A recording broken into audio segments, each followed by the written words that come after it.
আসসালামু আলাইকুম, কেমন আছেন সবাই? আজকে আমাদের জমি থেকে কত সুন্দর সুন্দর টাটকা সব শাকসবজি নিয়ে আসছে। এই যে দেখেন, এই প্রত্যেকটা সবজি আমাদের জমির। ফুলকপি, ডেঙ্গা শাক, তারপর লাউয়ের ডুগি, তারপর শিম, তারপর ফুলকপি, অনেক কিছু।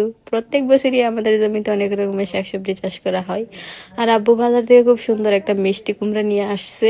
আর এখানে দেখেন, আজকে শুটকি রান্না করব, বেগুন, তারপর এত সুন্দর সুন্দর বড় বড় লাটি মাছ, তারপর ফ্রিজ থেকে কিছু মাছ নামিয়ে নিলাম। আর এখানে আমি কিছু টমেটো কেটে নিতেছি, কারণ প্রত্যেকটা তরকারিতে টমেটো না দিলে আমার একদমই ভালো লাগে না। মানে আলু সব কিছুর সাথে মিশে যায়, আর এখন যে একটা সিজন, টমেটো সব কিছুতে মিশে যায়। টমেটো না দিলে একদমই তরকারি পারফেক্ট হয় না। তাই কিছু টমেটো কাটতেছি। আর আম্মু যেহেতু অসুস্থ, রান্না বান্না কাটা বাছা সব কিছু আমাকে করতে হয়। মাঝে মধ্যে আমার শাশি আমাকে হেল্প করে, আমার ছোট ভাই আমাকে হেল্প করে। এই যে দেখেন, সব কিছু রেডি করে চুলাই রান্না বসিয়ে দিলাম। এখন মাটির চুলাই একদমই রান্না করতে পারি না, কারণ এক হাতে আমি রান্না করবো না, চুলাই জাল দিব, যে কারণে মাটির চুলাই রান্না করতে পারি না। গ্যাসের চুলাই রান্না করতেছি।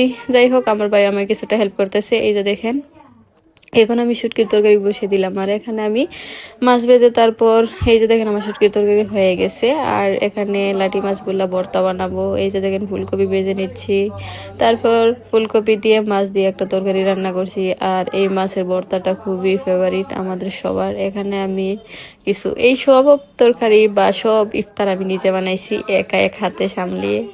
আপনাদের আমার ভিডিও আপনাদের কাছে কেমন লাগে? যদি ভালো লাগে থাকে তাহলে অবশ্যই শেয়ার দিয়ে পাশে থাকবেন।